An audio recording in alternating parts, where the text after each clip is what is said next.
in situations, during rehearsals or whatever, I need constantly remind myself while playing, okay, sometimes when you're a little tired, it's so easy to get behind. I had a great time talking with today's guest. What a career he's had.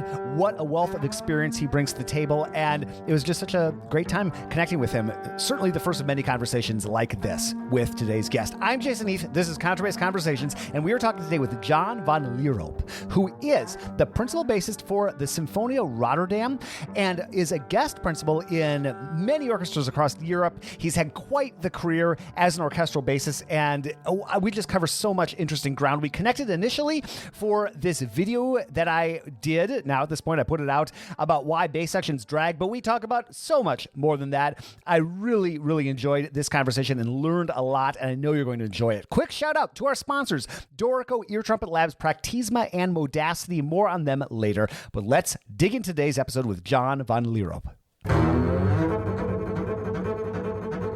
Where are you located? Are you in Rotterdam proper, or are you nearby? No, I am based in Sweden. Oh, okay, got it. Okay, so you're in Sweden. Where are you in Sweden? It's in the south. It's quite near Jönköping. Okay. Which is it's on the same height as Gothenburg. Rotterdam is about 40% work, so I'm 40% in the Netherlands, and then I do a lot of other stuff around. So I get around. I play mostly over Europe, doing guest principal work, and just all kinds of stuff. So it's prior to this, I was in one of the BBC orchestras, okay. And I've lived in several countries. And but now it's like I've had permanent jobs since I was 20, and when I was 55, I decided to only freelance. Now, Rotterdam is basically, it's a kind of a freelance thing, which I really enjoy doing. It's a fantastic orchestra, really, really good.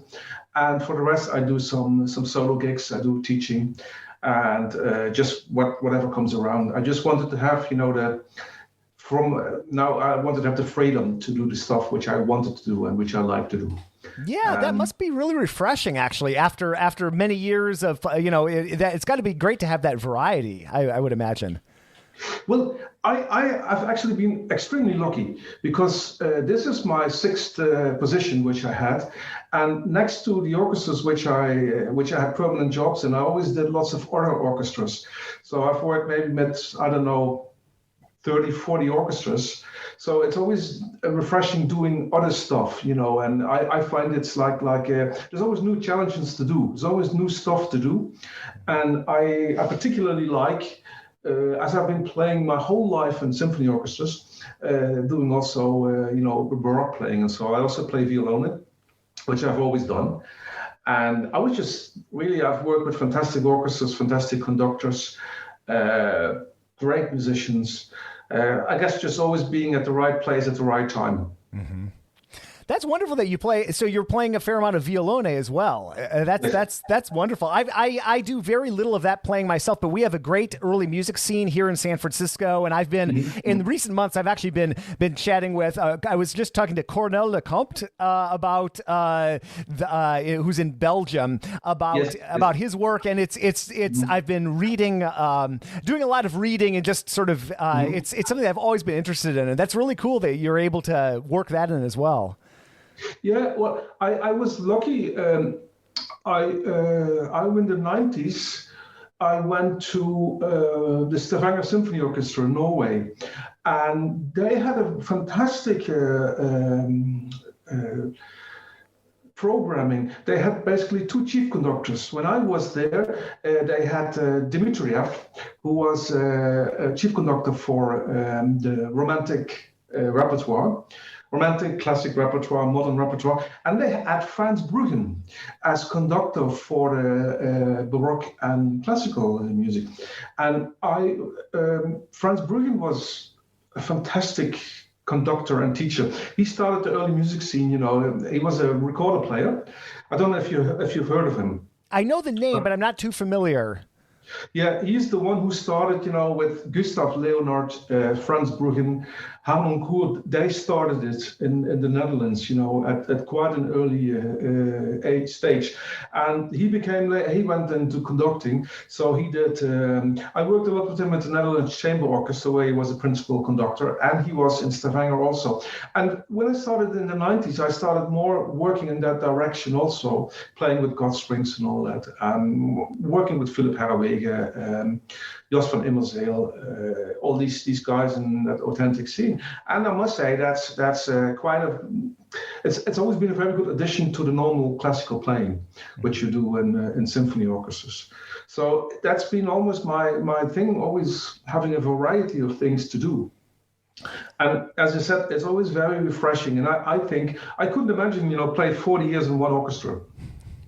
Yeah, me neither. No, it's just, it's the thing. It's in my first job, which I had, which was actually a pretty good orchestra. I was principal in Maastricht, and it was difficult to get out of the orchestra. Just, it was in the 80s. I started and I think in 1980 or 82, I started there, and that was all kind of traditional, and it was very difficult to get out of the orchestra. And when I went to Stavanger, it was much easier. That was also the first time I negotiated a contract, so I had 3 weeks and all that. And that was when I found out, hey man, there's so much things to do and so much things to learn. And also, that's a very important thing. I think that any orchestra should give the musicians the opportunity to do different stuff, because you come completely refreshed back. Mm-hmm. And you take your experiences with you to the orchestra. I've learned so many things from playing in a different orchestra, guest leading different orchestras, meeting other bass players. Every section, that's what this topic is about not being too late.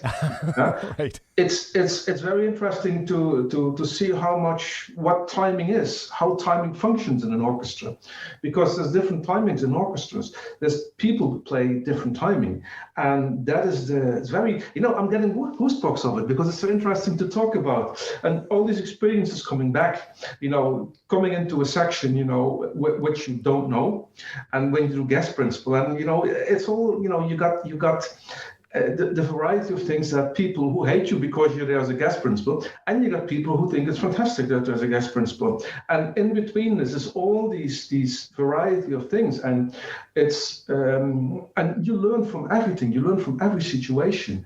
And I think next to that, we always need to practice, we need to work on our technique, work on all that stuff, but it's also very important to have experience. And experience doesn't mean that you've played 40 years in a symphony orchestra. No, experience means different experiences. Mm-hmm. And I think that is also, I must say that throughout my career, I've always been learning. I've always been in a learning process. It's funny, my two teachers, which I had two very good teachers, they're constantly in a learning process. And I studied in Maastricht with Jean Sasse, who was a fantastic teacher. And I studied in London with Tom Martin. Mm. And Tom is still in a learning process. Yeah. He's 80, and he's still on top of it. It doesn't stop your learning process. And as I said, and the learning process is always triggered by new situations, and also by meeting inspiring people, meeting new people. And I've always had the thing, you can learn from every bass player there is. Any, no matter how much it is, it's always there, always people, especially when I started in the 80s, you had the old school bass playing. And I think in many ways, now looking back to it, they were in many ways right. They were in many ways better than sometimes it's now here, because they had a quite different approach of playing music. They came from God strings. They had a completely different approach into music, and all these things brings back, there's still things from when in the 80s when I played that now I project into my playing and say, okay, hey, this was it. And what I do find from the old playing is that there was much more a sound. There was a sound, which I sometimes miss. I miss that sometimes in orchestras. Now it's getting, again, more like uniformity in orchestras. But what I found, mostly from the old school, I remember I was in the National Youth Orchestra, and we played, I think, Bartok Concerto for Orchestra. And the orchestra played it fantastic. We did it on a tour. Then I came into my first job, and literally 1 week later, we played the same Bartok Concerto for Orchestra. But the funny thing is, there was a sound. There was a sound which was created in the orchestra. And that is something like, which, it's not everywhere, not every orchestra does that. It's typical old school. The old school, they weren't the biggest virtuosos in playing. And of course, they were fantastic players, but because of the gut strings, and the gut strings in those days, they were nowhere like we have now. Now we've got gut strings who are in the way steel strings, but gut. But they were completely different in the old days. You had the strings this high, because they were very thick. They had an amplitude like this, and that way, that of course, it limits your technique in playing. But what they had was sound. So. And they weren't that focused with, of course they played the notes, but they were, next to playing the notes, they were busy with sound. And that is actually, the most, I think that's the most important thing, which there is anyway in music, because if there's no sound, there's nothing. Mm-hmm. If you don't have a sound, you don't get work. I think that's the primary thing there is. Creating a sound, creating a good sound, creating a sound which is flexible, which goes, I think you need to have the ability to have a sound, but also to adjust the sound. And I think steel strings have made us in many ways lazy. Mm. I always think it's for students, when I was teaching, I always made them play on gut strings, just for learning how to deal with that, because then you have to work on sound. A steel string gives a much easier sound than a gut string, and that is what I think is a very important issue in working with sound, creating sound. People have been saying such great things about my course with Discover Double Bass Beginners Classical Bass. Here is Nicholas Walker, professor of double bass at Ithaca College and past president of the International Society of Bassists. Nicholas writes, Jason draws from this vast network with his contagious enthusiasm and love of learning. Presented through the beautifully organized and easily accessible framework of Discover Double Bass, this is a terrific learning experience for any beginner, as well as a great model for any new teacher. I am blushing, Nicholas. Thank you so much. I'm just so thrilled with how this course came out. Jeff Chalmers and the whole team at Discover Double Bass are so professional. It was such a great experience, and it was the best representation of what I would love to take every single beginner through in terms of format and presentation. And I'm just so happy that it's out there. You can learn more. We've got a link in the show notes, or you can just visit discoverdoublebase.com/Jason Heath. This episode is brought to you by Dorico. And one of the things that struck me about Dorico when I first opened it up was this innovative user interface design. There are 5 different modes. There is setup, write, engrave, play, and print mode. And here is Senior Product Manager Daniel Spreadbury on why they set it up like this. As they are presented to you on the screen, they're kind of there in a strip at the top left-hand corner of the screen, and they're very prominent. You can whack them with your mouse, or if you're using a Surface, you can tap them with your finger, and that basically then changes the whole UI of the program. It is such an innovative design. It makes working for me so much cleaner in music notation software. I have become such a fan. I use this piece of software every single day. Check them out at Dorico.com. That'll take you to their page on Steinberg's website. And there's a free version, Dorico SE, that'll let you do practically everything the program does with up to 2 parts. So that's perfect if you're working with a student or making exercises or that kind of thing. Thank you so much for sponsoring the podcast, Dorico. Conductors often want to have a sound. And that is a really, really important thing. One of the most, where I created that the first time was in my first job. And we had Shlomo Mintz as a principal gas conductor coming in. And I was like 1 year in the orchestras, and he came in. And that was the first time that he came, and he wanted to have sound. He wanted to have things changed in the sound, because he's one of the prominent violin players in the world, and he was working so much on sound, and I thought that was just amazing, that concept. All of a sudden, the sordine made sense. We had sordines because it was written there. It was just the sordines, the rubber ones, the tour ones. They're just alibi sordines, because if the conductor once, after 3 times you were using it. But with him it made sense because he wanted to have the sordine, but he also wanted us to play differently when we had the sordine. And these things, even when you play in a big symphony orchestra, is so important to know, because the most fun of playing in an orchestra, in a symphony orchestra, in a section, is uniformity. And if you work on sound, people start not just playing and playing, but start listening, and that is what you should do.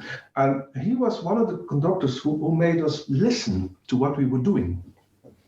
And when you start listening to what your colleague is doing. Because the essence is that when you with a colleague on a desk, you have to go into his sound, he has to go into your sound, and then you can get something together, and that's what the section needs to do. And then it gets fun. Then it gets really fun, and then you also can have these color things, but you also have and that's what the main subject is going to be. You get timing, you get section timing, and you get orchestral timing, and I think it's this awareness of what everybody is doing in a section is one of the most important things, because I think with bass playing we're not a color anymore. No, we're the leaders of the orchestra. We should do the phrase. Every pizzicato has a meaning. It has a phrasing. It goes to somewhere, and that is what the disadvantage of the old school was. The old school was more like a color. They had a color, they had a sound, they had lots of good stuff.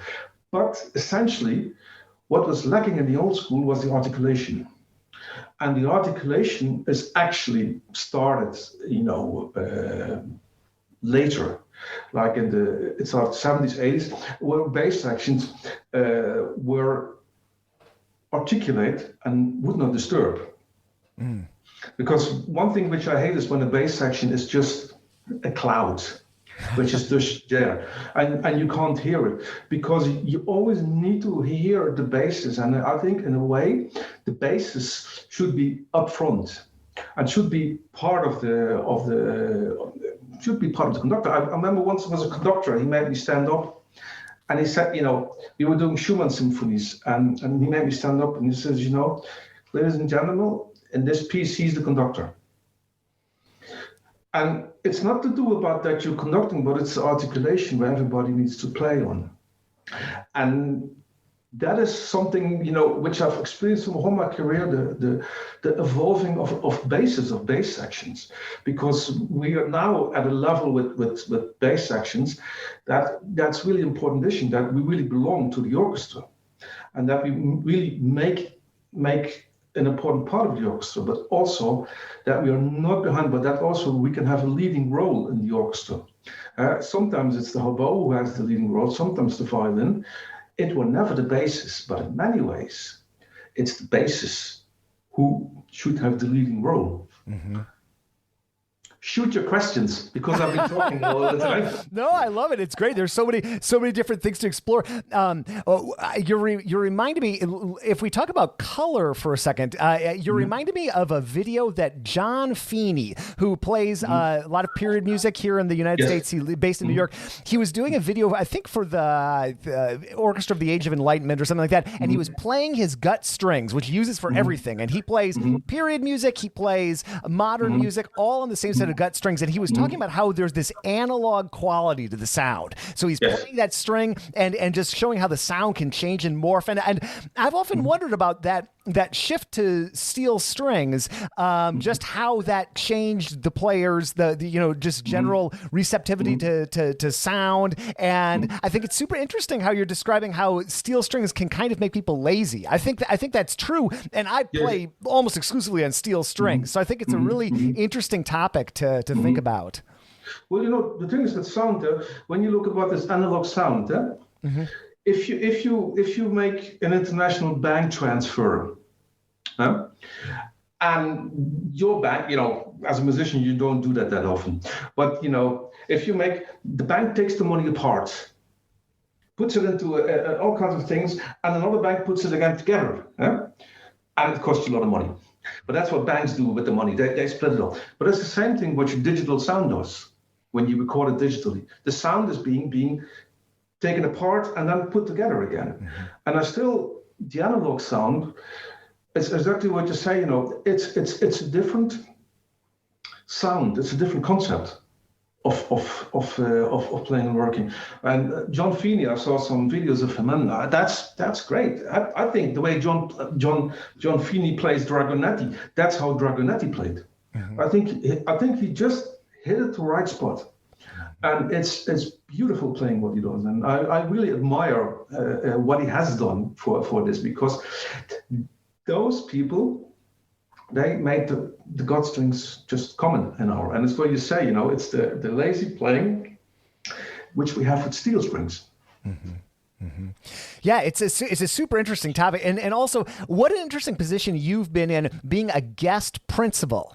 Going around and playing in all these different orchestras, because the bass section orchestras in general, and then bass sections for those orchestras can kind of have a personality that's different from orchestra to orchestra. So it's got to be so interesting coming in and taking that leadership role, which, like you were saying, some of the players may be thrilled to have you there, some may resent having you there, and then kind of understanding what your role is, and getting that section timing, like you were talking about, down, and then that ensemble timing. I mean, it's what how do you navigate that when you go into these different orchestras? Like how do you?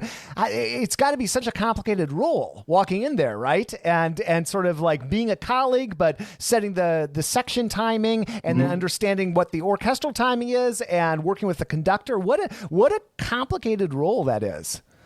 Well, the thing is, the first thing what I do, I mean, when I'm the first rehearsal, of course, depends on how many rehearsals you have. Sometimes, but if you have like the normal standard 4 or 5 rehearsals, the first thing you do is just lean back in the section and see what's coming from there. And that's where you have to participate. You lean into the section, and from there you bring the movement forward. You bring your own timing in. You can't just go there and do bang, that's the timing. That doesn't work.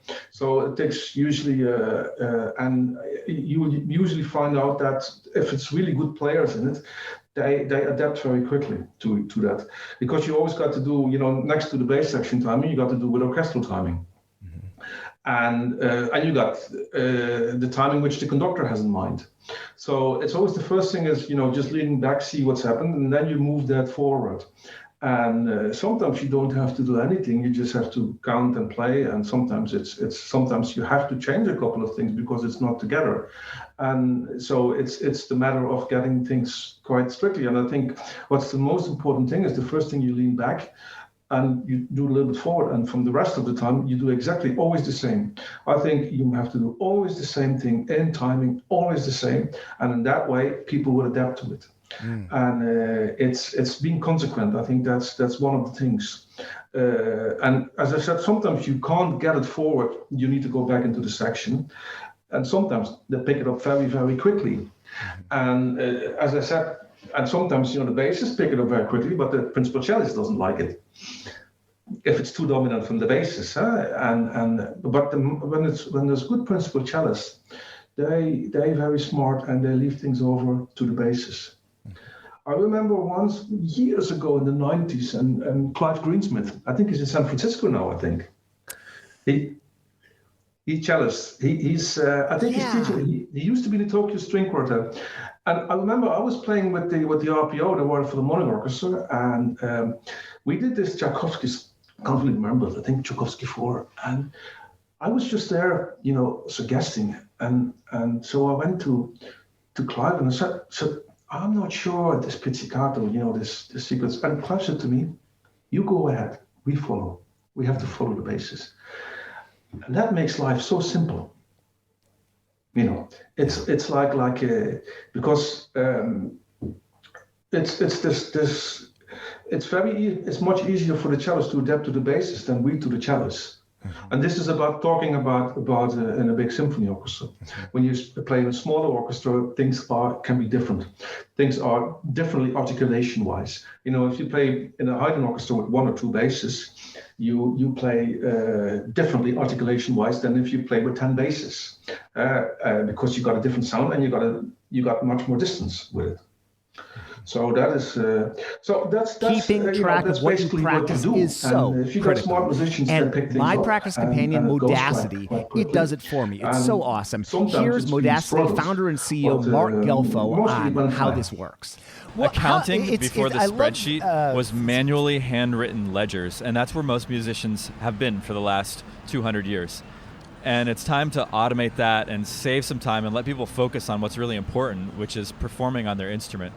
And that is exactly what Modacity has done for me. I feel so much more focused and energized and enthusiastic about practicing. I love this app so much. You can learn more at modacity.co and visit our website for a special offer for lifetime access for this app. Such a cool piece of technology. This episode is brought to you by thank you so much for sponsoring the podcast, Modacity. They make an incredible mic for upright bass called the Nadine, and 6-time Grammy-winning jazz bassist and former Contrabass Conversations guest, Christian McBride, is a big fan. Christian says, as an acoustic bassist, it's very important for me to have this instrument amplified as naturally as possible. What I love about this microphone is that it makes the instrument sound exactly how I hear it in my head. Honestly, I don't know if you can get a better review than that. The Nadine is an instrument-mounted condenser mic with an incredibly clear, natural sound and great feedback rejection. Ear Trumpet Labs is offering a free t-shirt with mic purchase from their website. Just visit www.eartrumpetlabs.com/contrabass to claim yours and learn more about Nadine.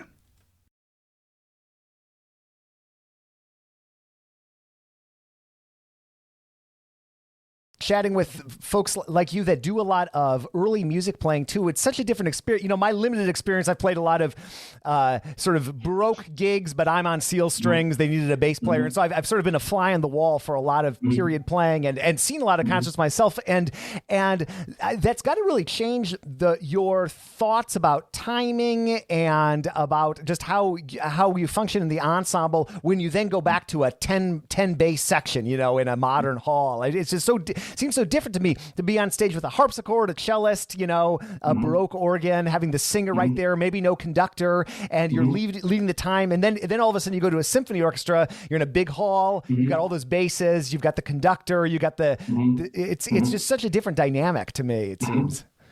Well, the thing is, one thing you have to realize, even though, we have swelled backs, even though we have large steel strings, even if we have like violin corners, violin model bass, we are still playing violones. It's still a violone. The bass sound is different than the attack which the cellos and the violins and the violas have. So, and I think that's one of the things that people need to be aware of, is that our sound, we are actually in a way working with an illusion. Because when we think we play like pa, and the whole sounds wah. Right. Yeah, that's our bass note develops after about 6 meters, but also it develops depending on the acoustics of the whole outwards. And that is when the conductor says basses are too loud. While we're not too loud, we're just making a big cloud, we're making a big noise. So I think we have to realize that when you play in an orchestra, whether you play early music or whether you play symphony orchestra, I don't think there's that much difference. I think the aspect of playing, the most important aspect is the attack. I think sound is important, and the next one is attack. Without sound and with no attack, it's meaningless. We don't make any music. And what I think is, like, when you play with a big section, you play generally the notes half as short as the cellos do. In the whole, they sound like the same length. And you always play with an attack, which means with slightly accents, depending, of course, on the music, how it is. But in many ways, many bow changes aren't registered. They are registered on the cello, but not on the bass. So on the bass, sometimes you need to make this really small attack so it's noticeable. And that's especially, when you play like a Mahler symphony or things where there's lots of chords, but the basses have important shifts in the chords. And there needs to be a certain attack. Otherwise, it sketches like C, like very unclear. And I think that's one of the most important aspects is the attack of the instrument. And it's very often people don't like it when you play in that way, but it's the most effective way. And if you play with an attack and you make directly a diminuendo, there's no conductor who's going to say you're too loud. In fact, you can play louder. You can play louder than anybody else, but no conductor will say you're too loud. It's this exploding tone which a conductor will say is too loud. And if you don't get it, he makes the orchestra bassists play so soft that it's this color which we don't want to have. We need to have this leading role in playing in an orchestra. And so if you play with 10 basses, I think that should be the rule. If you play like in a chamber orchestra, or you play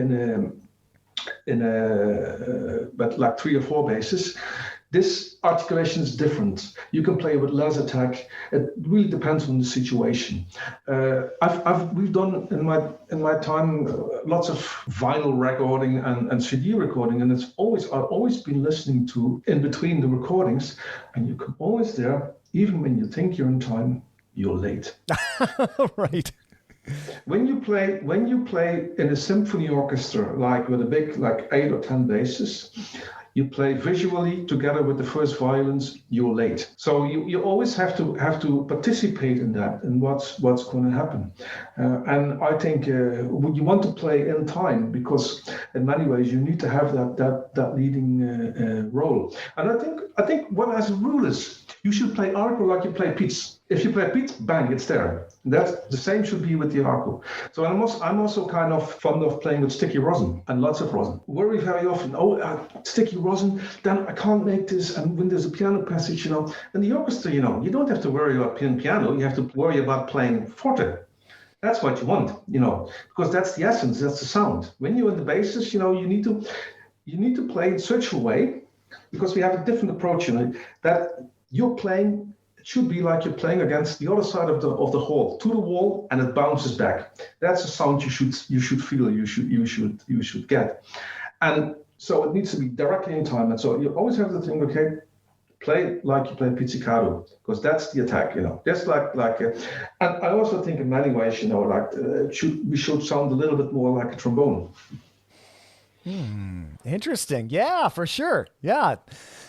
John, that is like the most well-articulated description of like that situation of the bass section I think I've ever heard. I've done this talk at a bunch of clinics for orchestra directors who aren't bass players, about like why basses react the way they do. And that's such a great, and I've sort of been, skirting around like exactly what you're describing, how our perception can be so different, like when you're sitting there in the section playing that attack and then backing off, that might not feel like what you want to do, but if you actually listen back to recording, that's exactly what the result, that's what's going to travel out into the hall, versus that like wave of sound, that like whoa thing that's so common. I noticed myself yesterday. I was recording myself here in my little place with a microphone right next to my bass, and I'm playing, and I have a click track on my headphones, and I listen back, and I'm late. In these tight circumstances, if I'm late in that, we get into a hall and we get into that. That's such an important thing. So I'm going to borrow, but I'll credit you with talking about sticky rosin and such. And my next talk about why bass sections are the way they are. That's a really great way to think about what we need to do. But I still think also, that's my view of playing.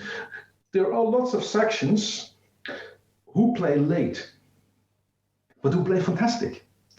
And that's the orchestral timing. There's lots of orchestras which also from old recordings which are quite late. But in a way it fits. It just fits in that way. But the most important thing, if that happens, is that it needs to be together. It needs to be uniform, the section. And then you have a character section.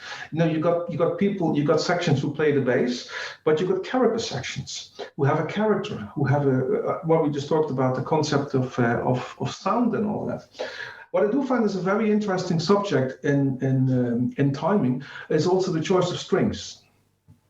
And I do find that when you play in a section, that in a way strings should be similar to when you want to play together in a section. Now, I don't want to say everything always having exactly the same brand of strings, but the same type of strings. So I think if everybody plays on steel strings, then you can use, I always use the Dario,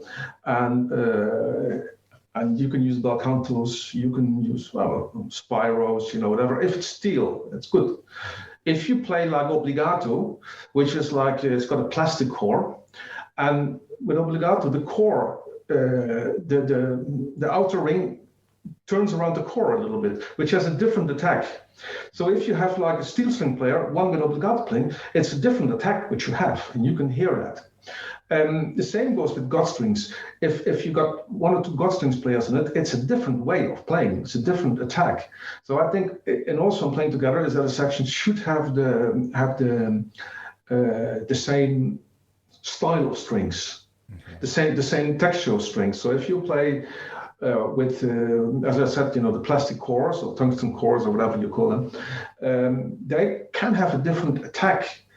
And so I think if you want to have a section good together, it's sure that everybody can make an individual choice, but it should be the same type of string. That's an essential thing. And I'm not so, it doesn't have to be like that.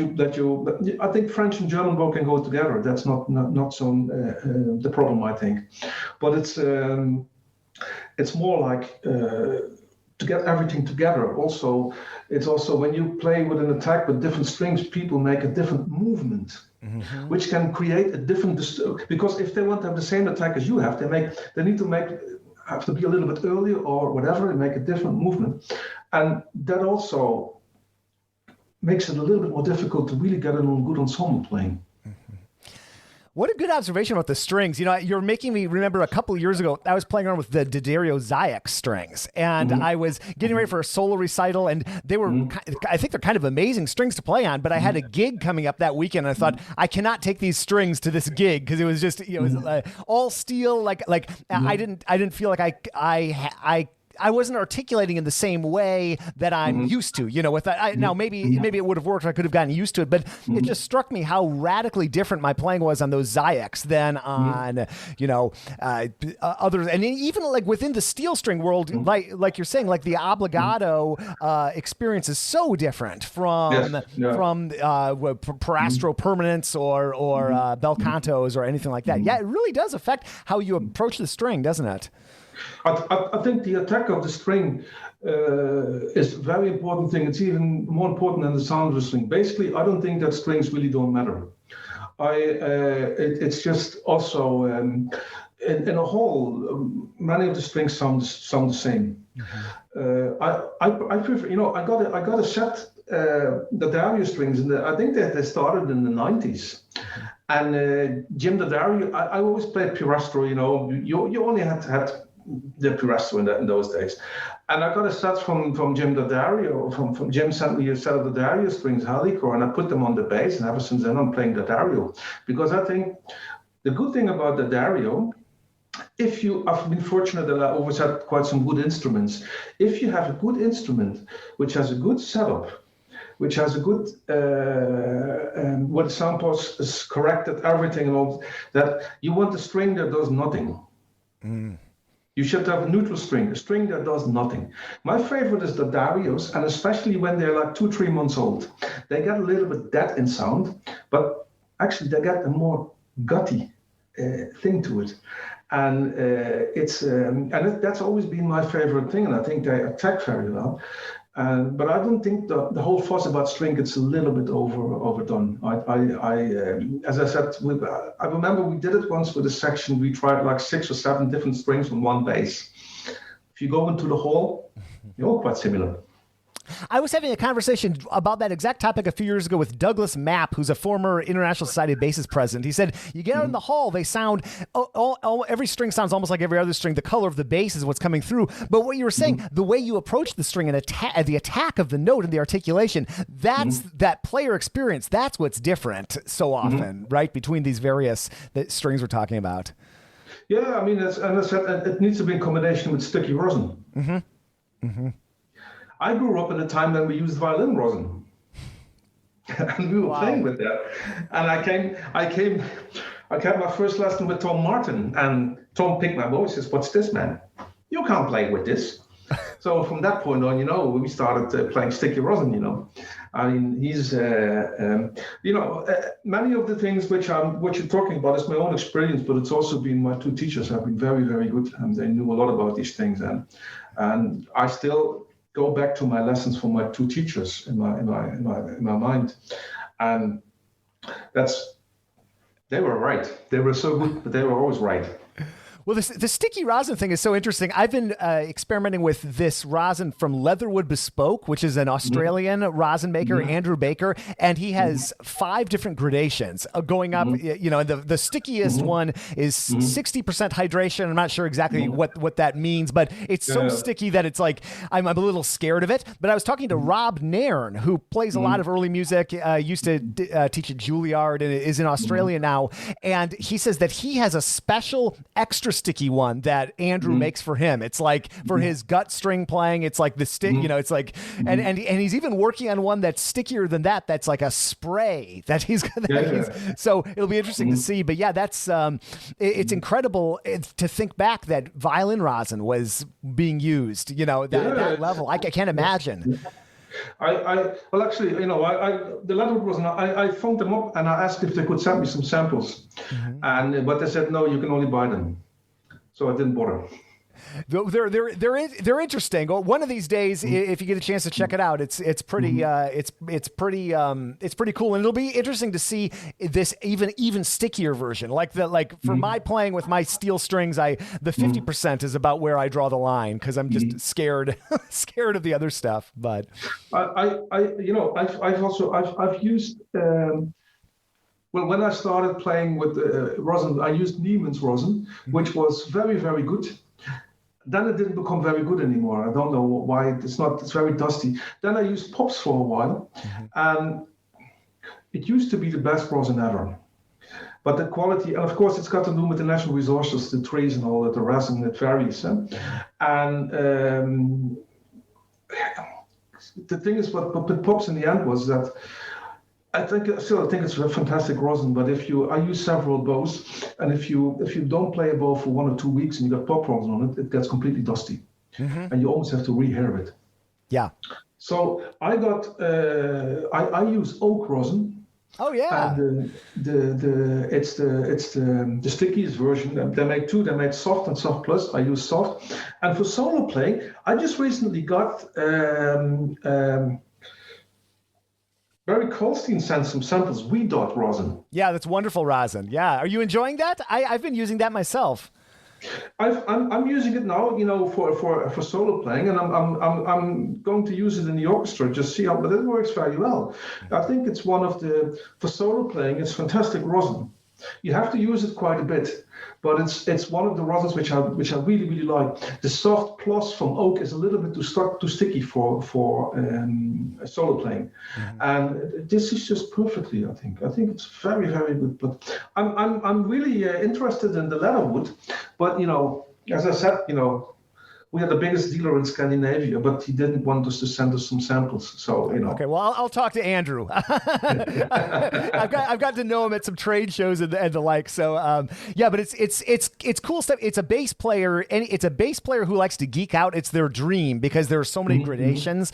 And the most recent version, he had one that was getting a little on the powdery side. It still worked fine for me, but he revamped the formula, and this current one that he's got is pretty cool. Well, it's very important that somebody is working on that. And frankly speaking, all the rosins up until now have been just manufactured. They used one recipe and that was done. And what you were telling me about Leatherwood rosin, I mean, that's somebody who's experimenting with it. And I think that's what we need. Yeah. I think that's exactly what we need, especially because we need to have all these different colors, in playing, and that's why you can't use the amount of rosin which I use in the orchestra. I can't use on solo playing. I mean, couldn't get my bow forward. So I mean, but that's the difference, and that's got to do the difference between the other string instrument and the bassist, because we play on violones, and we need to get that thing going, that string in the orchestra.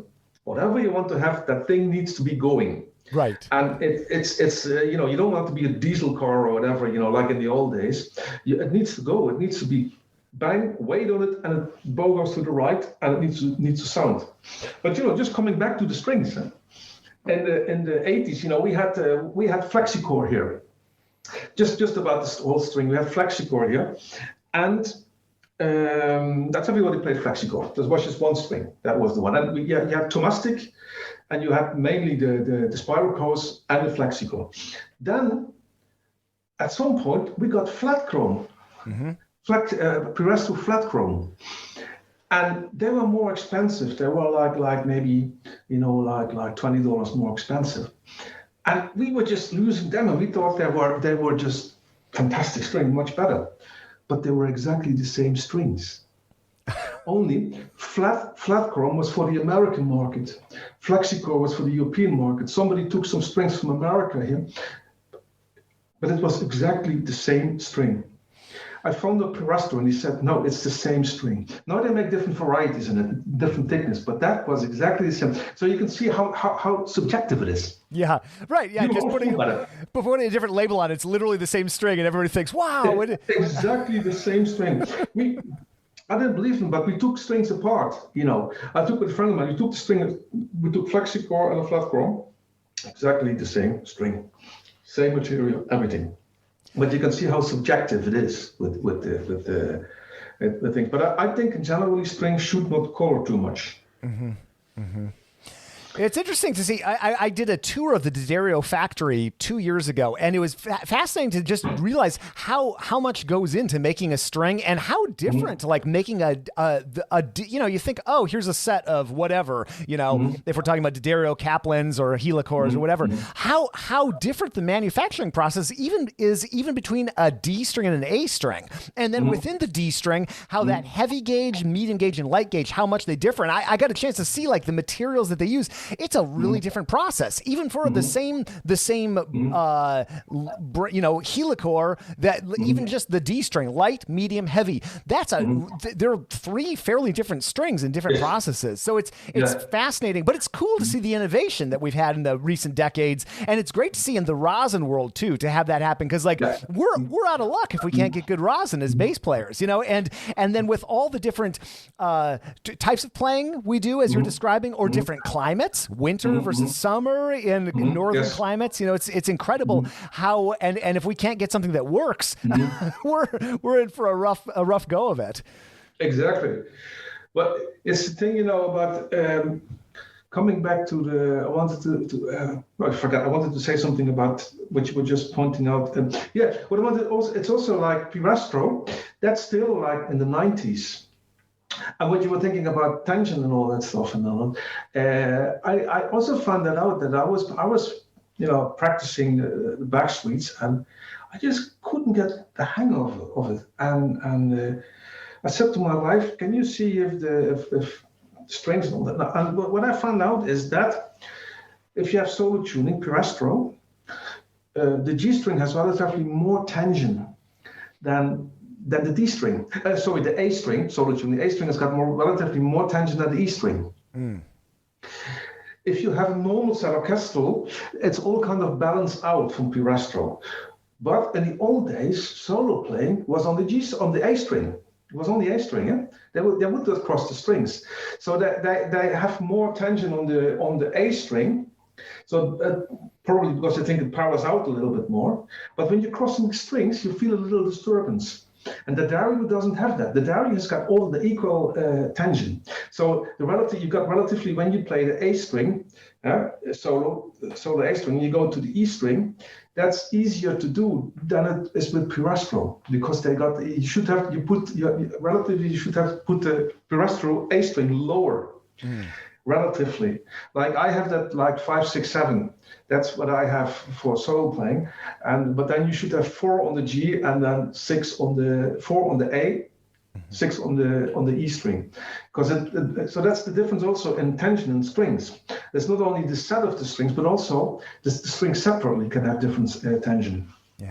Yeah, it's interesting. Am I confusing you? No, I'm sticking with you. No, but it's just interesting how many subtleties there are to this instrument that we play and the setup, and we're talking strings and it's cool. I do find that people very often are struggling with strings and finding the right string, and I think like in many cases, I would say like 60 to 70%, it's just the wrong setup of the instrument. We've had people here who come for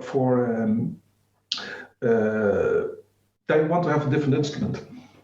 And my wife takes the instrument, she puts the sound post in the right position, she does something, and they're happy, which is bad for business.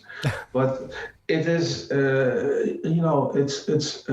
my wife has got this ability, and it's amazing. She's a genius with the sound post. She plays the open strings of the bass, and she knows exactly where to put the sound post. Very little people who have that ability. Tom and George Martin also have that work with the sound post, and many people try to get the instrument better with strings, but it's mostly the setup.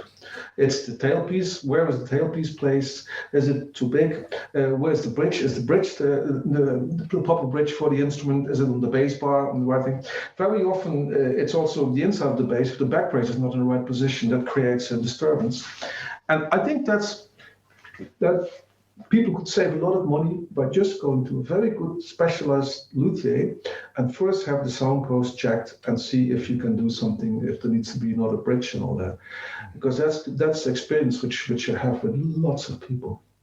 That is, it's not the string, it's just the setup of the instrument. Yeah. Isn't that incredible? What a difference that makes. I was doing an experiment with a couple other bass players here last year, 2 years ago, something like that, with a local luthier here in San Francisco named Pat McCarthy, Pat McCarthy, and he was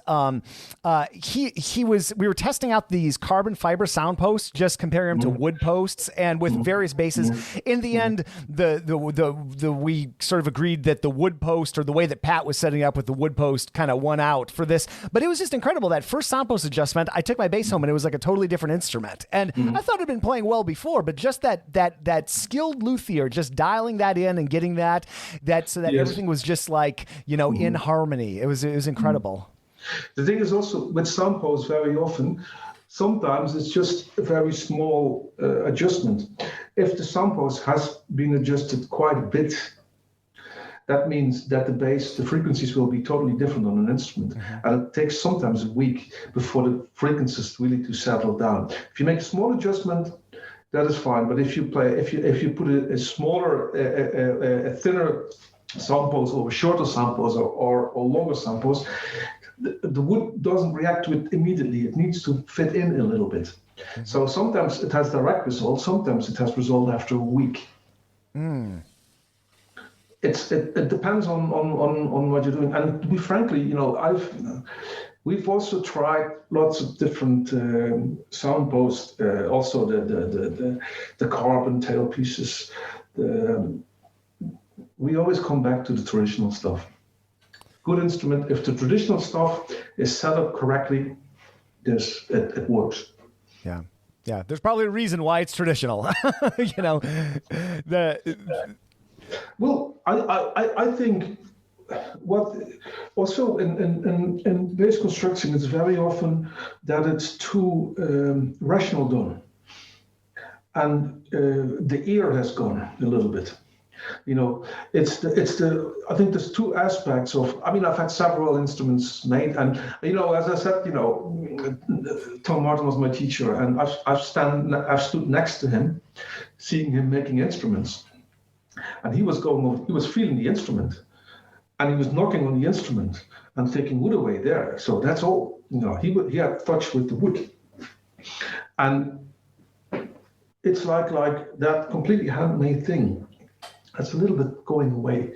And also, you can't say, okay, I put the sound post in, that's the right position. No, you need to use your ears for that. And it's like a very good luthier needs to can hear that, what the sound pose is. And so my wife, sometimes when somebody's playing the bass here, she just said, oh, just give me the bass, puts the bass on the workbench, puts the sound pose a little bit different, and that's it.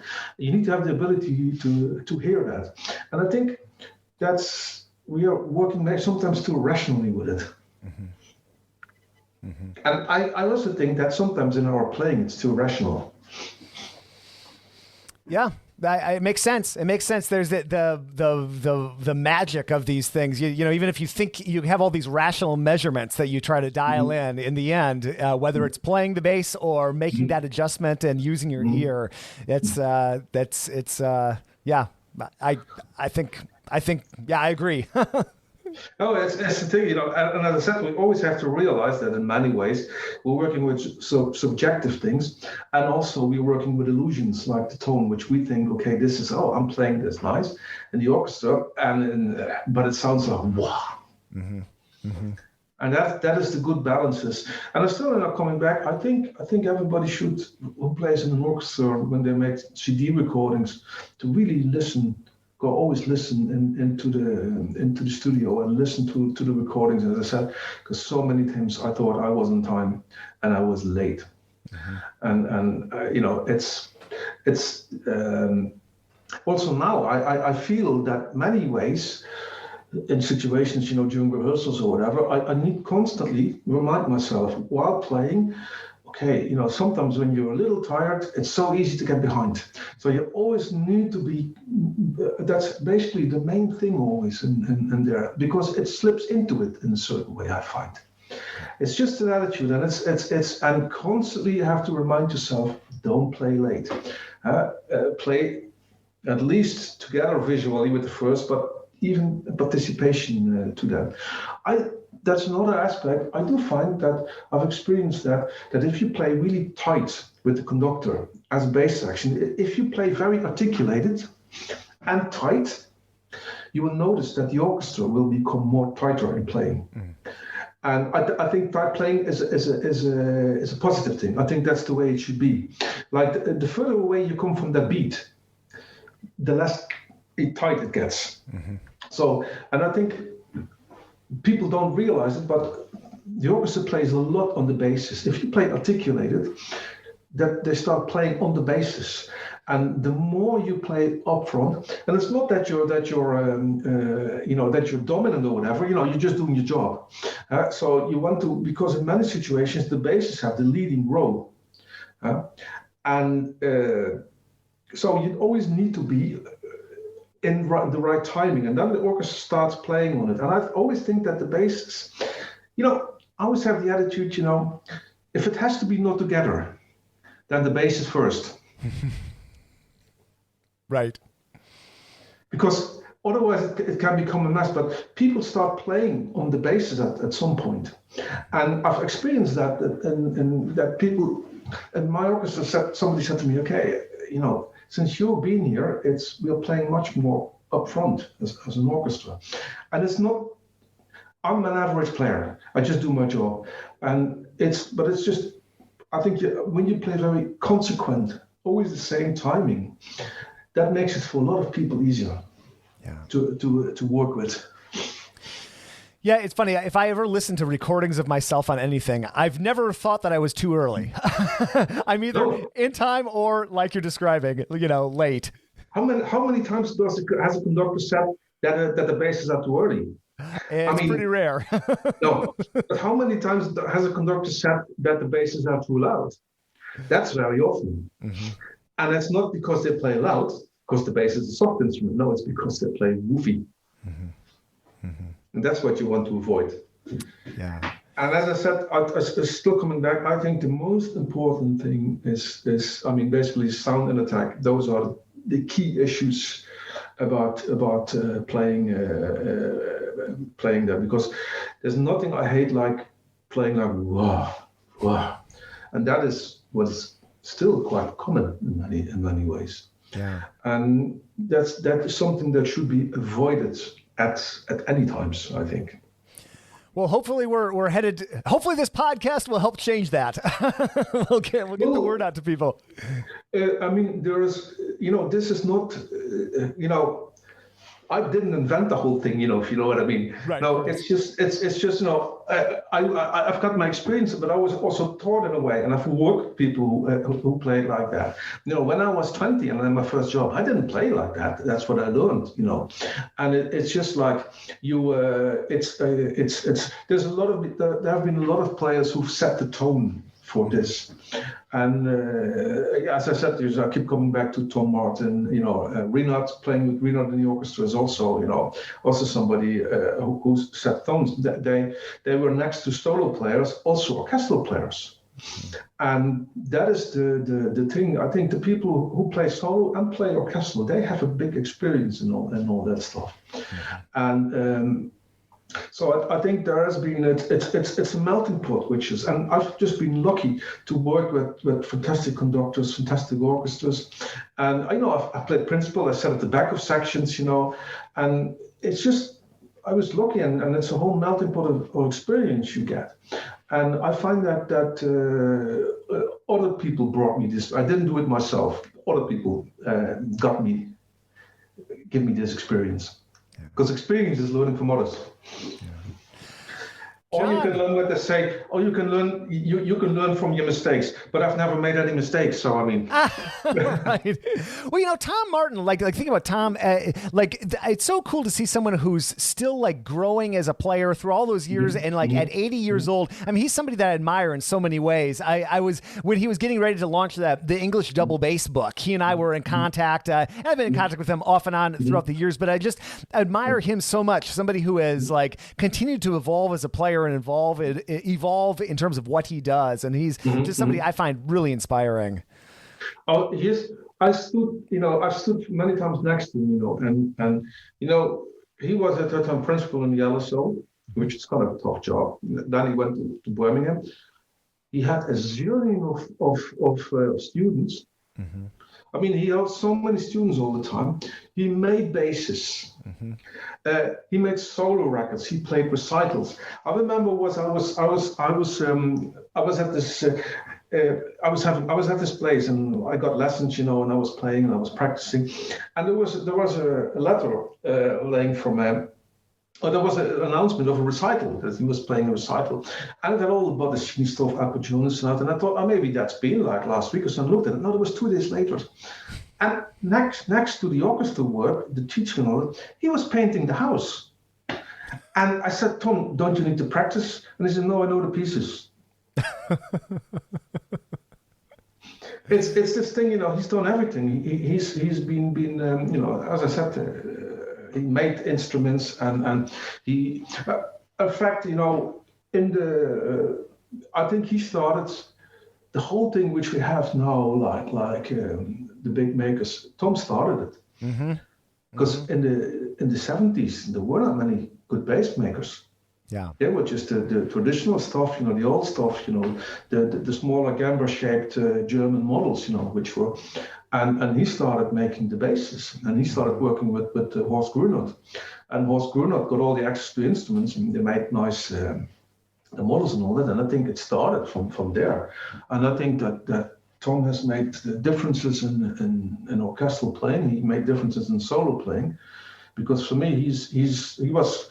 I went to study with him because I listened to records. I got my first job in the orchestra, and I thought, okay, now I want to have. And he was the only one who was not trying to be a cellist. Mm-hmm. He just played the bass. His solo records, they sound like he plays an orchestral tuning, but it's solo tuning. And that concept of sound, I think that does right to the bass, playing that way solo. Yeah, it is a different concept of sound, isn't it? I mean, those records were so influential on me. I think about all those Battazzini recordings. I know he was instrumental in bringing a lot of that music back into popularity.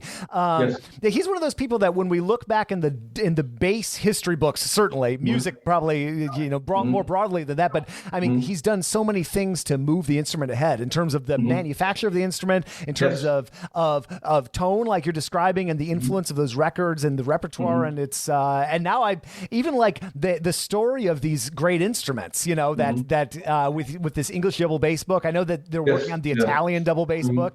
Yes. It's pretty cool. It's pretty cool. You've got all these videos that you shot with up on their website or up on their YouTube channel rather. There are several videos of you playing through different instruments. Yes, yeah. At the shop, I did that. I left at 4:00 in the morning and I came there at 9:00 in the evening. I did this thing about weight distribution. This video, I think, which about the weight distribution, about the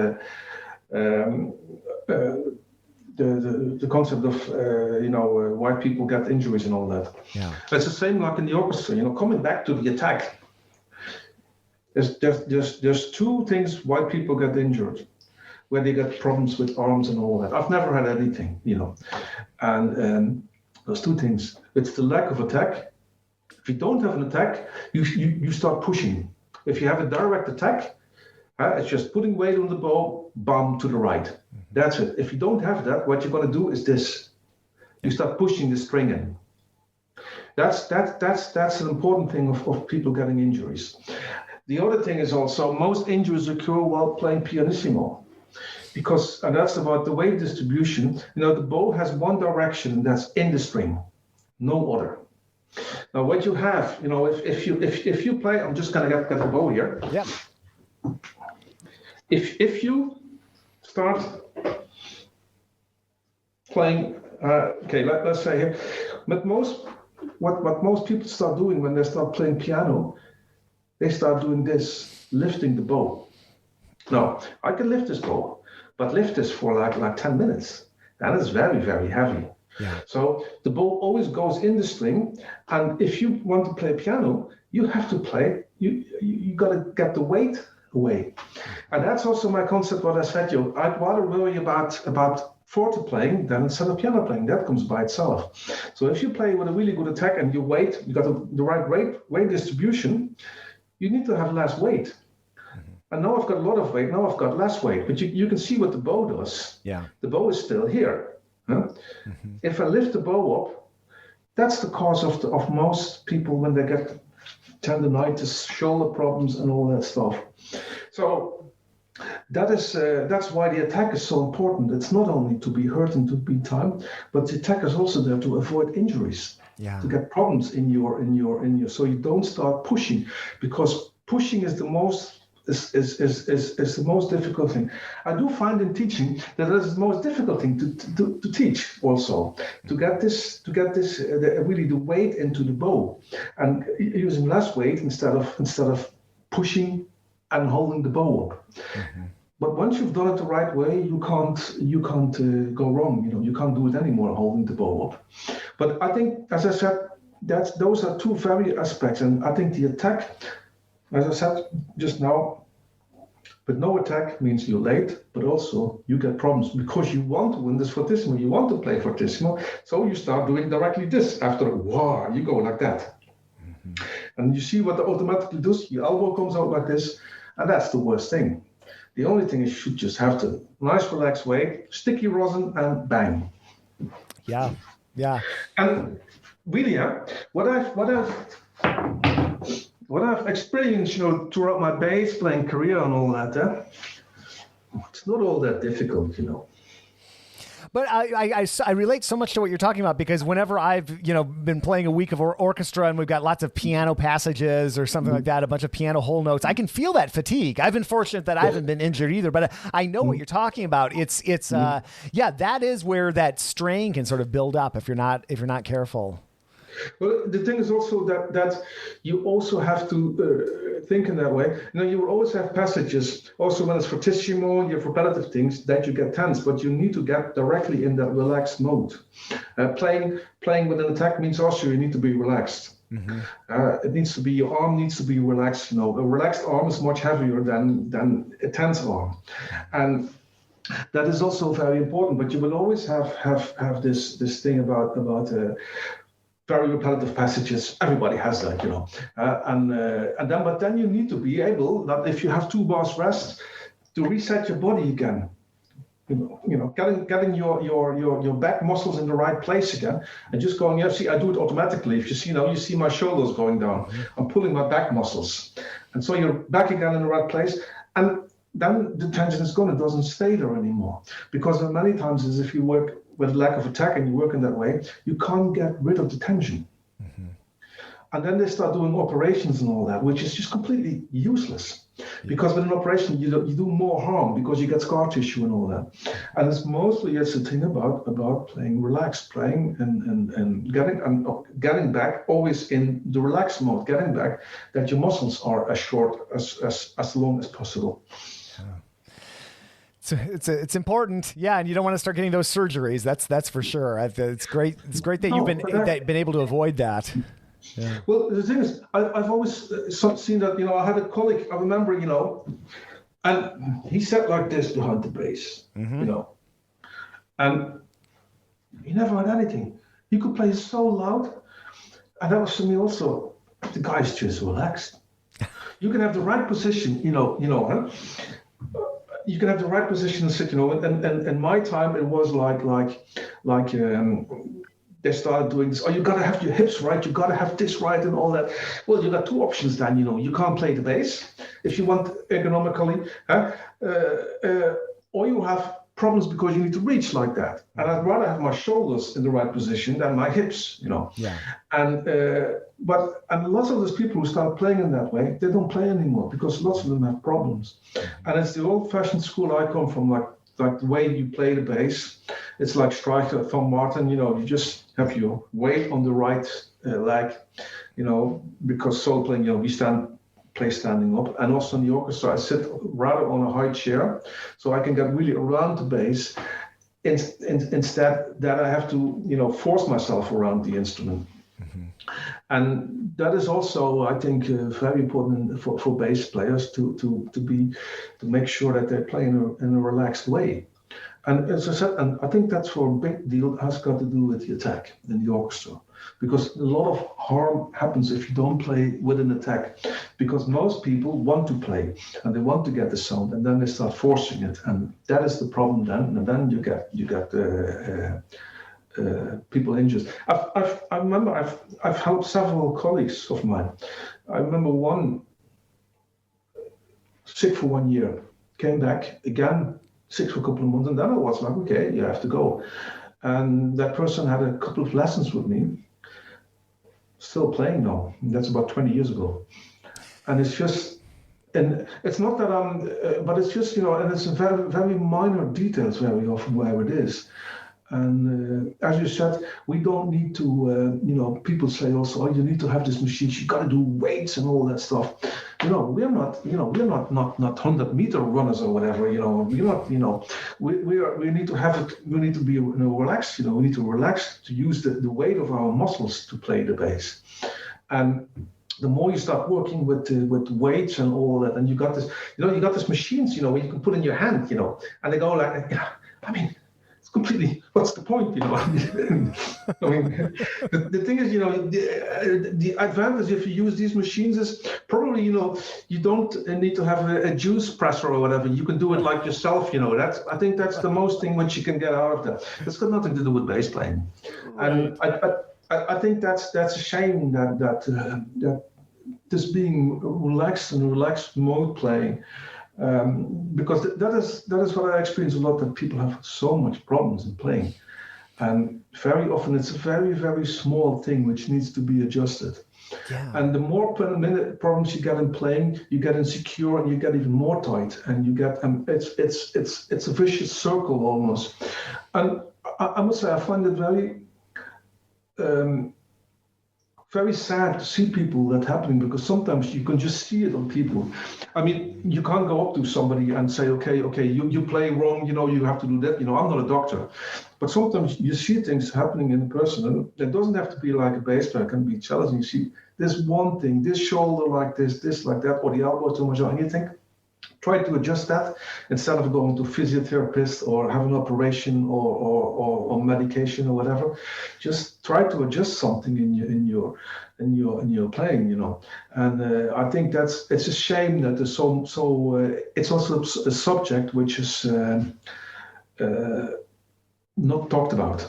Yeah, it's a really scary. You're reminding me of a conversation I had a couple of years ago with a bassist named Brian Marcus, who's here in the San Francisco Symphony. He's been in the orchestra for 40 years, but we go back. It reminds me a little bit of what you were talking about with the person with issues, but he's been fine for the last couple of decades. Brian had to take a couple seasons off in the late 80s, early 90s because of just and he ended up starting to do Feldenkrais. Actually, became a Feldenkrais instructor, and he's playing in the section to this day, playing great, but he's very cognizant of his body mechanics. And he and some other people I've talked with who've struggled with things, physical issues, a lot of the times it's just little things. It's not necessarily, it's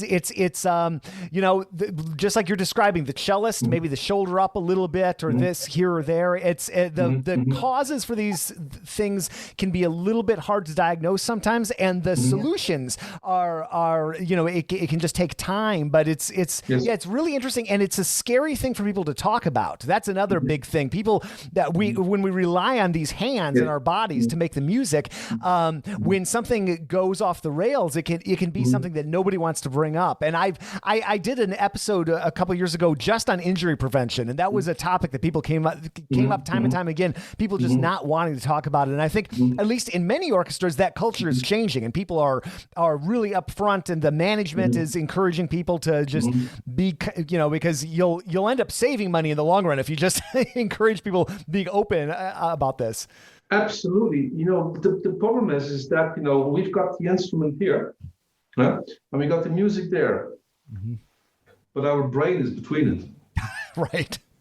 Yeah, it's and our brain registers the certain things faster than we actually register.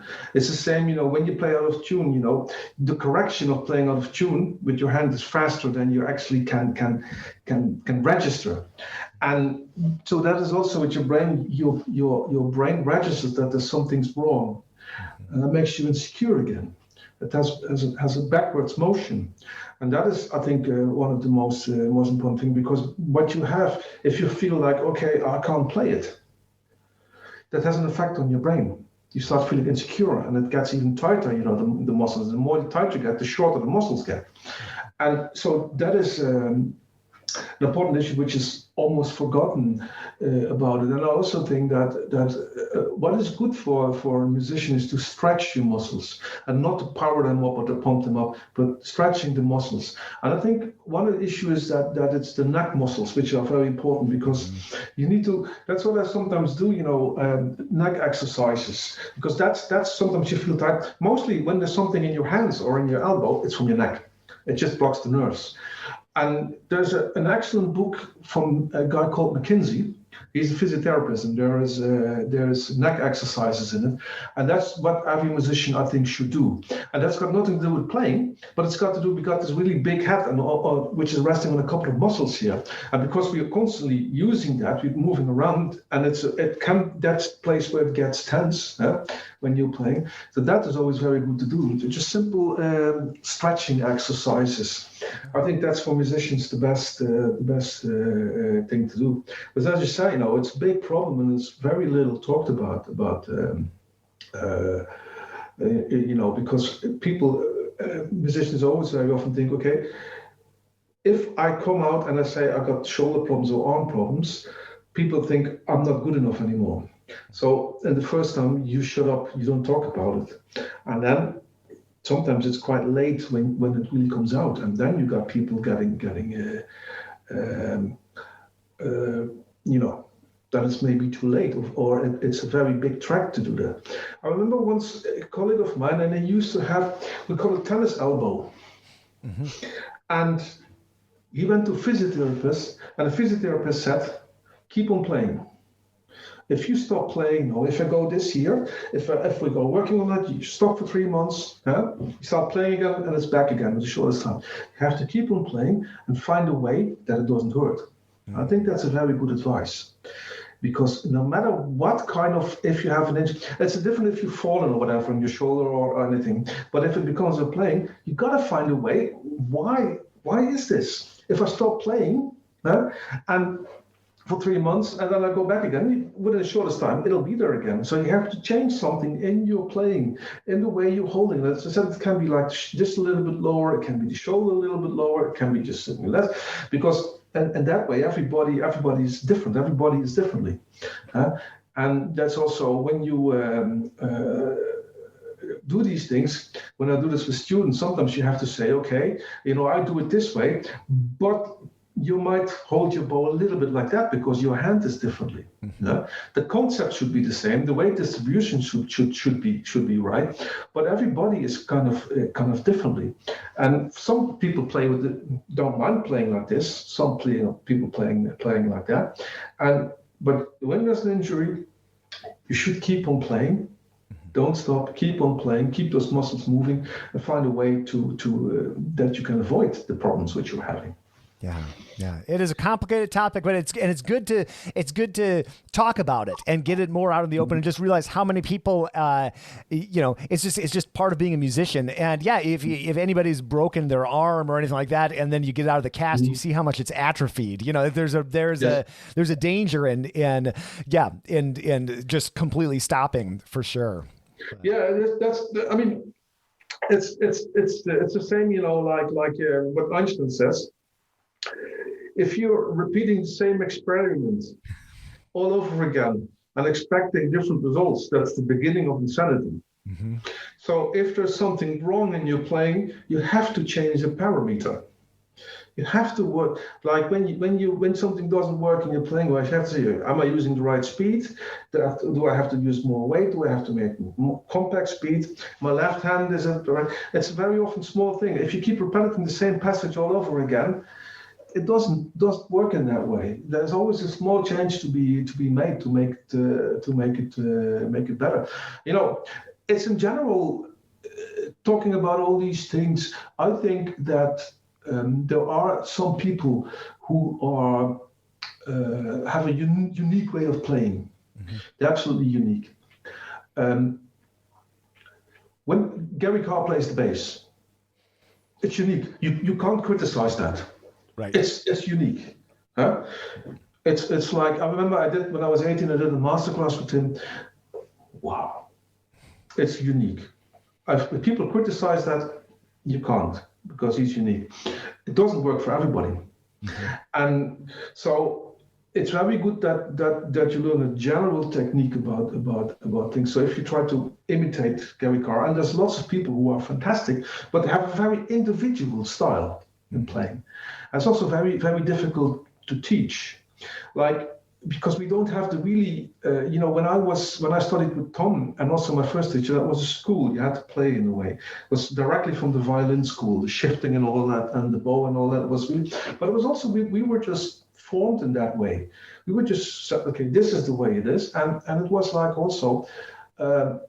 It gives you tools to handle. And I think very often when people try to imitate people who have this really individual way of playing, that can also cause problems in playing and thing.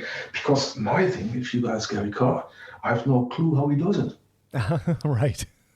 No, I mean, I know he's got his concept, he's got his thing. I think he plays with violin, rosin. But it's a unique thing, and there's several players of that. And I think still, you can't. Gary Carr has made the path for like Streicher, Tom Martin, Gary Carr.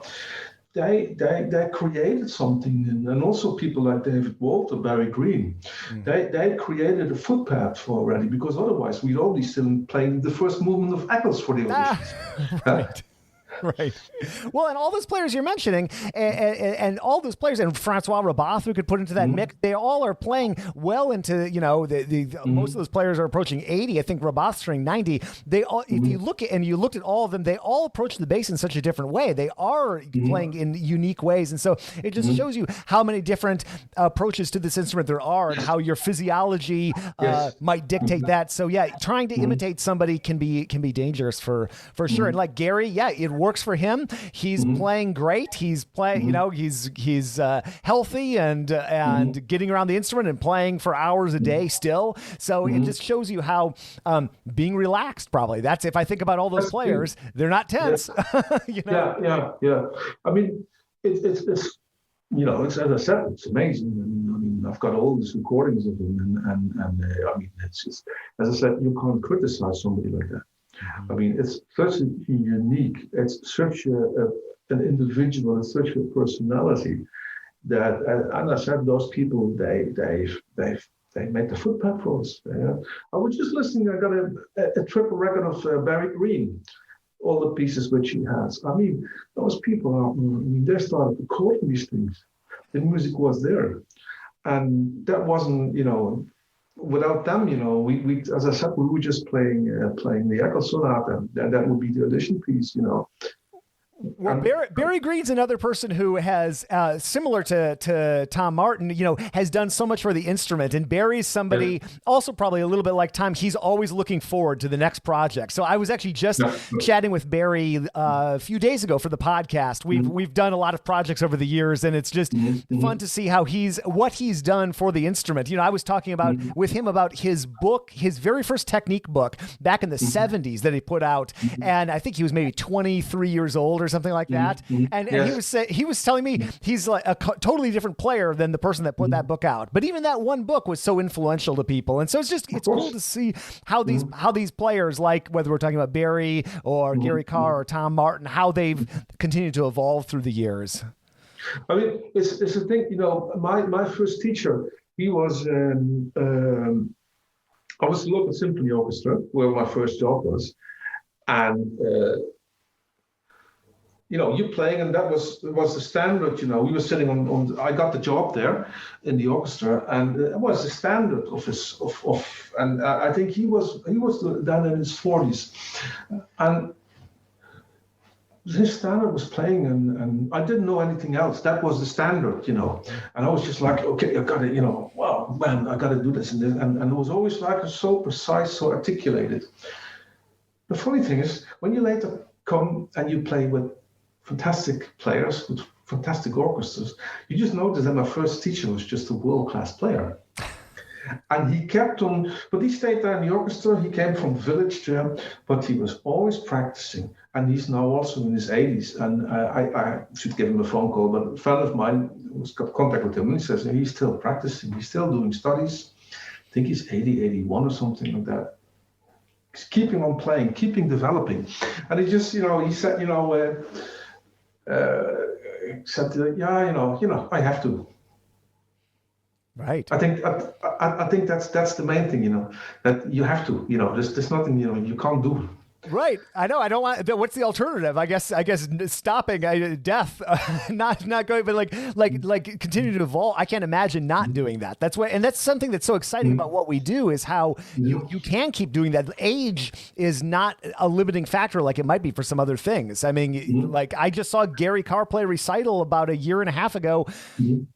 Athletic playing, incredible playing. If you stay healthy and you approach the instrument in the right way. I mean, you can keep evolving and practicing and growing and learning new pieces. It's incredible.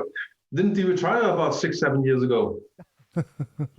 He did retire something like that. I saw that. He says, well, you know what he did? Gary specifically, he retired from playing orchestra concerts all over the world. Because if you think about it, that is a grind, right? With your bass and playing in, he would go, especially here in the U.S., he would play in a lot of the smaller regional orchestras. And so you're flying to these, you got to fly to a big city, rent a car, drive out. I think he was just tiring of that lifestyle. But he quote unquote retired. He retired from doing the orchestra thing, but he's still having pieces commissioned and just as active as ever. I think that from what I had the course, and I think that's also quite of an aspect which I learned from my two teachers, and I think also on the course with Gary was very important is that what I've learned from my teachers is that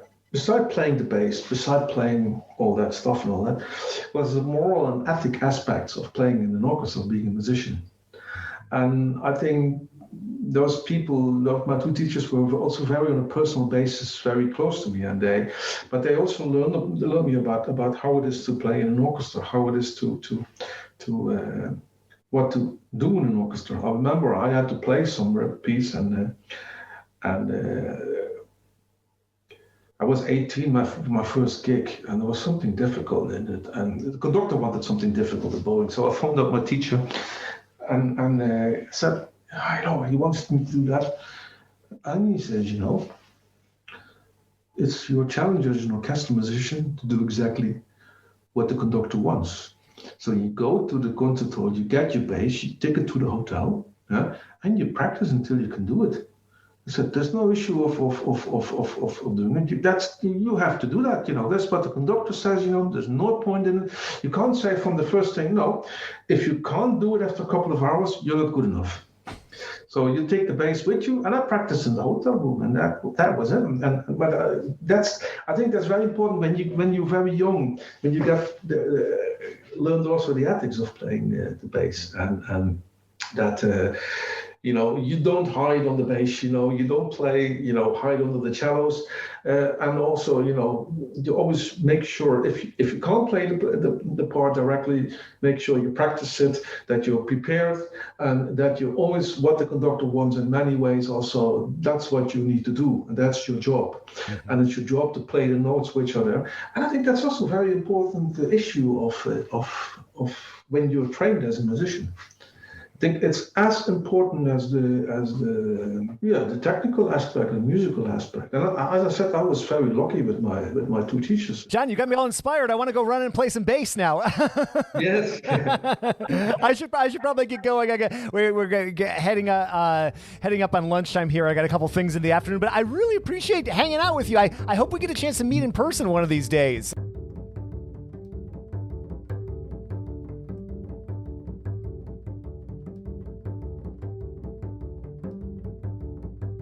John, thank you so much for talking with me. We got to do it again soon. And folks, today's episodes like this, these are the reasons that I do this podcast. I learned so much myself, and I walked away after talking with John excited about the bass, thinking about articulations like we were talking about, thinking about all the minutiae that we were talking about, leadership, rosin, strings, all those topics.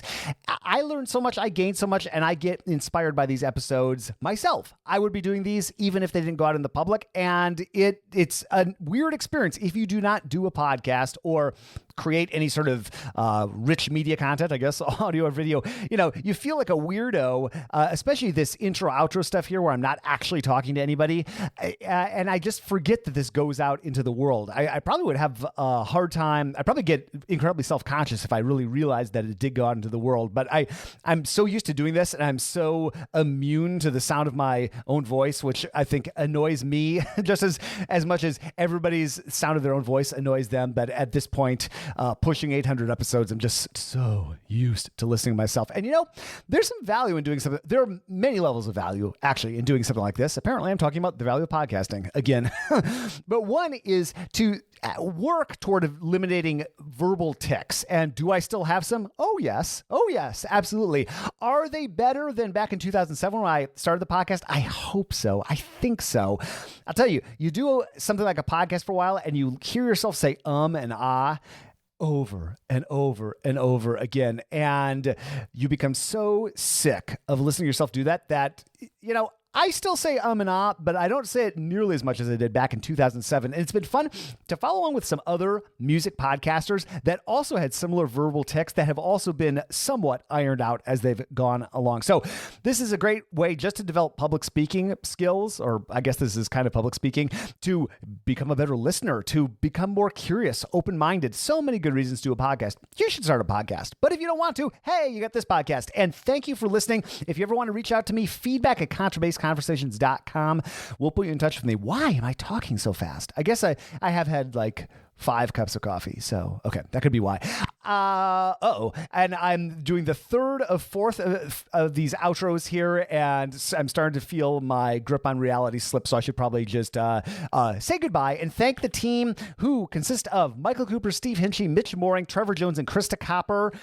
And did I say Mitch Mooring? I did. Oh, Jason, you're losing it. Anyway, Mitch makes beautiful basses in the Dallas-Fort Worth area. Learn more at mitchmooring.com. That groovy pizzicato bass line. That is Eric Hochberg from way back in the day in 2007, early 2007, I think. Eric and I jammed out. That's me on arco. That's Eric on pizzicato.